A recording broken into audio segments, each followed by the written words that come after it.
Zensonga z'omusumba Pastor Bujingo tebinaba kugwa. David Lutalo naye amwefulide principal naye ate abiyigiddemu ate yo bebe ku listi mitawana myerere Uncle P avudde mu mbeera ate ye Madubala atandise omulimu gw'okuziikula emirambo byonna ngenda kubambe kutuusako wano ku Sylvia News Extra mugamba mutya mwasiibye mutya abantu bange kansuubire muri bulungi ng'enkola yaffe mbasaba vidiyo eno mugimpere like era neesaba gwe wenna atanaba kusubscribinga wano ku Sylvia News Extra nti mukwano subscribinga era onyigene mu notification bell omusumba Pastor Bujingo mbanteekaye wano kufuna ebizibu bya munange sigenda kuyisa pasanga abantu abasinga basanyuka era mwalimu n'abalumale munange maama abantu batulina omugambo abamu basanyuka abala mbu ne bakola n'ezipati abala munange ne banywa bamanyi bagambira munange muyina masaawo naye munange tumanyi naye tajja kuseera mbufuuzi teyesibazikwya nga batanyigirwa mu nkwawo era muyina masaawo mu katambi ng'ate abatabukidde bubi nnyonnyo ngenda kuba nga kutuusaako mu masaawo naye nga sinaba kuteerako katambi ka Pastor Bujingo ate munange mulowooza David Lutalo tayimbidde Pastor Bujingo oluyimba naye maama oluyimba ne mukyetagisa nga mumwerabiddeko naye nga tumanyi bulungi nnyo bano abantu bamukwano nnyo nfe naye maama amwefuulidde ku ssaawa esembayo naye nga nnyongera okubajjukiza nti n'ennaku z'omwezi nga 31 baali bonna munange omwaka baguyingira bonna naye bannange kino kyo kisusa omuntu kyayinza okukola wano wemba ndaba ebyaddala weesaagawo obwenkanya luno luyimba oba kusonsona ku ggomba katubirabe musumba ngenda ne mbuuza taata lwaki Bujingo Saabalwanyi yassa omukumi waffe wanene ensobi erikwani owooluganda mukyakiyani na Bujingo atta bantu ewava olukalikali wanene ensobi erikwani saba mukulu Bujingo waffe tuwa omukumi waffe nze nsaba Mukama leero obuyondo babukuba ekiro naawe tukuziike leero okomye okutta ne banno weepanka nnyo bulijjo batulimba ne Pentagoni kale tufe leero nananana onoonya n'ekyoyogera wamma nekikubula kuba bano abantu ba mukwano nnyonnyo naye maama akayimba kamukubidde obusungu buviira ddala ku ggumba ate nno liri ery'okumutima ne banange atalina kabina bwakufa ensangi zino nze kambabuulire bo bannange baana bawala ennaku zino bakoleyo bennyininyini bye bawulira nga bye bibasanyuwa naye munange emabegako Vinko ono yali talina kabina naye munange naye lwaki olunaku lumu nga woolaba nti nno akalema Namakula olunaku lwakya lumu nga Lema Namakula alina ebbina ddene bweyiti lukomeeno ate munange mwe mulowooza ne Vinka naye watuusi we yakoze bannange ennaku zino baana bawala nga bakoze endoddo z'obubina ate nga nyongera obbajjukiza badiyesi musango omuntu okukola ekyo kyawulira kugamba nga kyekisanyula obulamu bwe muleka abikole ate waliwo aganye bannange we tuli mu sayidi ezo kati mugenda kunyiiga we munyiiga nga nze ngenda mu supermarket nga nnonda byenjagala bwe mankujjeyo eyo ye munnange principal oba omuliro akumamu gwaki munnange Bujingo Hannington gye yavudde munnange n'awandiika omugambo nga woogulaba mbu kati ndiga zigenda kuddamu bazigamba kitekedde akikubira engalo ez'amaanyi ate munnange mulowooza principal si gye yavudde n'agamba naye baanamu obusungu bwaki lwaki temukkiriza bannange lwaki temwagala byamagero ne principal omuliro okuma gwaki mbuna nti bannange abaana b'ennaku zino balina empaka bo tebaagala kukkiriza naye bannange principal tetugenda biyingiramu nnyo nnyo ate munnange bwe tuli mu sayidi ezeeyo bwe nkuzaako eno ewa Madubala munnange omugezi jaja Ichuli yali amweyitira Mudubala munnange mulowooza ate si muganda w'ono Kalipira aziikula emirambo era munnange okutandika n'enkya Madubala agenda kuziikula emirambo era balinayo emirambo 18 Mukama Katonda gye bagenda okuziikula olunaku olw'enkya ngenda sooka mbatuuseko wano ka vidiyo ate naye munnange nga abakakasa bannange Madubala ayingidde mulimu gwa kuziikula mirambo katumusabire bitambule bulungi akatambi kalina mu maaso wano katubirabe nabyo ate era tusobola okweyongerayo n'agaleere laba nno muganda wa Kalipiro ebyo byayagala ebyo byayagala kuwulira ku ssente zokka kati Kalipiro oweeteeseteese otya okujja Madubala mubeerembi Madubala anti kati kyetugenda okutuulako ku mmeeza tuteese naye nga olunaku lw'enkya njagala naye amanye nti muganda we wajja ajja ssente nja mutwale babira buvabi zinga zilya tamanyi azokera ku mache nakuba omuntu ekikonde naganyi na muganda wange kalipiro ayina sente naye ayina okuyingira kwogo mulimu ategeere wenyina okumugira mu yembeera mbi gyenyina omujjamu kwabwe muyingiza wali embeera mbi abagivuddemu tagenda tulanga omukazi okusaba busana kati encha muina abafu 18 be mugenda okuzikula Madubala naawe ogenda tugenda tutandika ncha tumala wiki ejja ku Lwokubiri nembadde njatumale mmande kuba ku Lwokubiri ngenda kuddayo embalala naye Madubala munaye mugire mu sibeche ekigoye kyeweesiba ono Madubala mwana wa ggwanga nze siri mwana wa ggwanga naawe oli mwana wa ggwanga kati ki ekitulemesa already oyina ekigoye bwekyoba olina okumanya nti nakagoye keneesiba kabanga bagiyita jeneza ey'okuziikiramu abasiraamu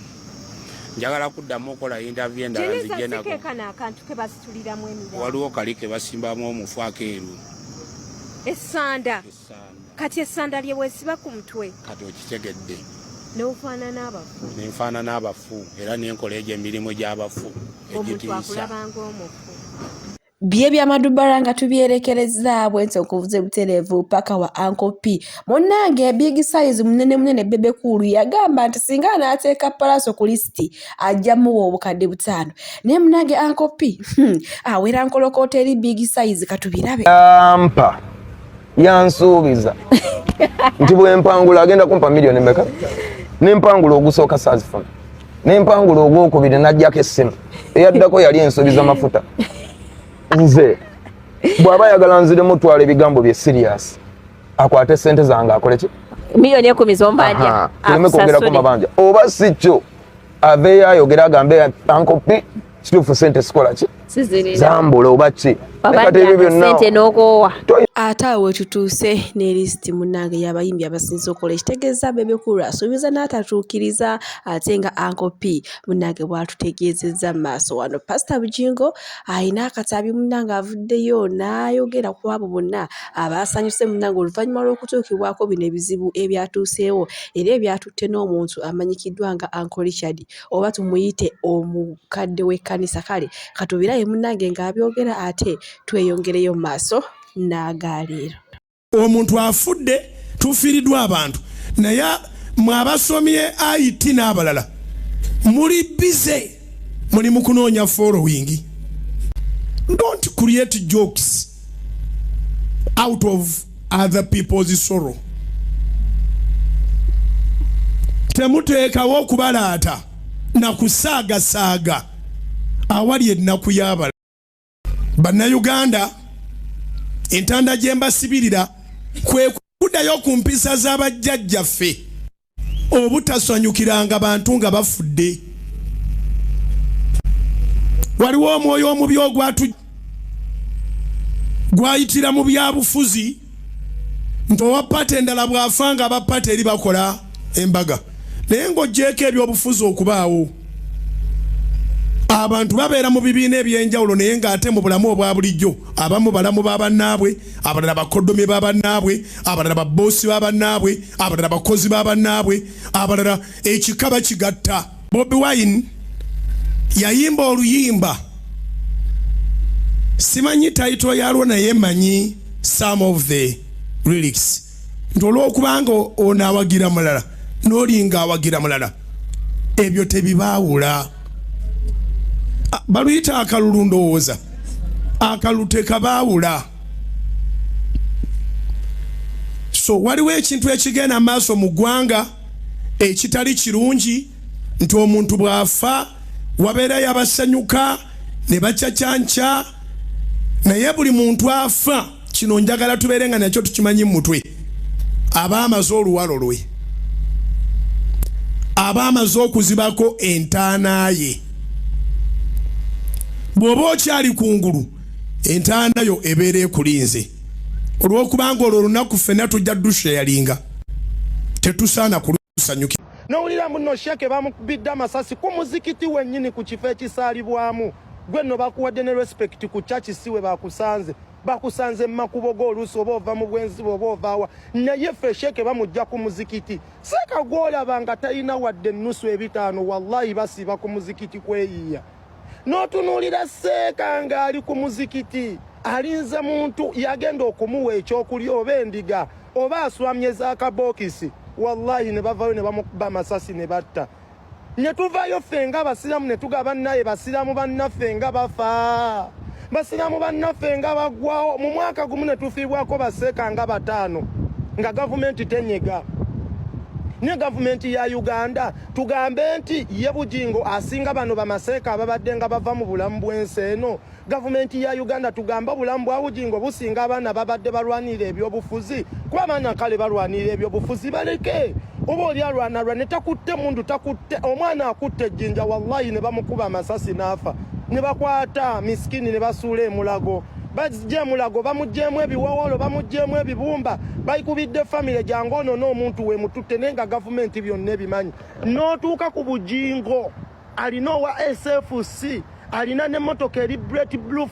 talina buvune bwe yafunye birimu n'okubuusibwabuusibwa ne bamuwa security ne bagenda ku TV ye ne bagenda ku church ye ne bagenda ku makage ninga bana abantu abatalina security golabirako ddala nti bamukubye amasasi omusaayi guyiise golabirako ddala nti nno bulamu bwe bugenze bamukubye amasasi omutwe bagubemetudde nga teriyo report efulumo bakufaayo we bamukwata ne baziika ne bafulumya report mbu twabulumiddwa nnyo seeka waffe okufa tugenda nnoonyereza okunoonyereza kwe bafuna batandika kwata basiraamu nga batwala makomera nga basiba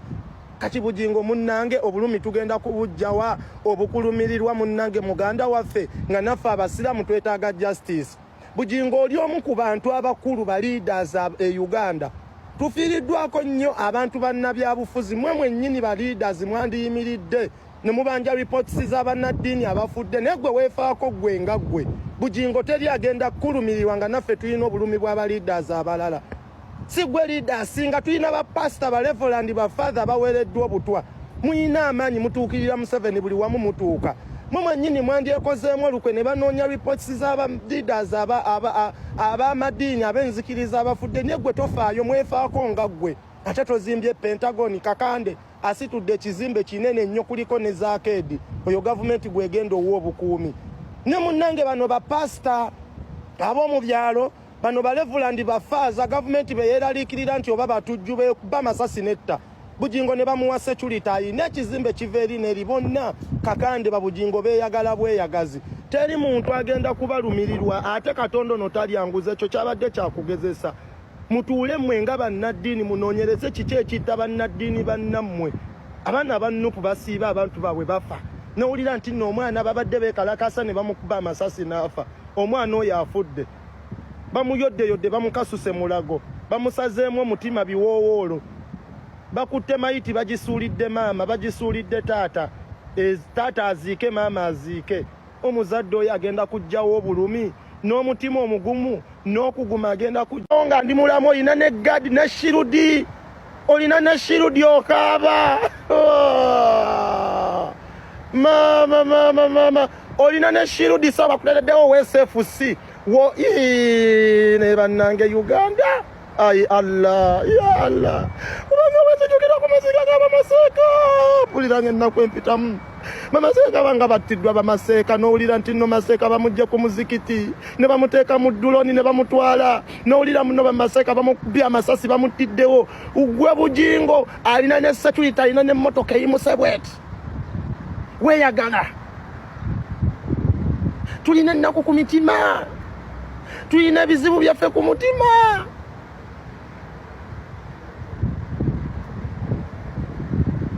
naye nga gavumenti ye Uganda kyenjagala obbagamba twetaaga ripooti y'abamaseeka babadde battibwa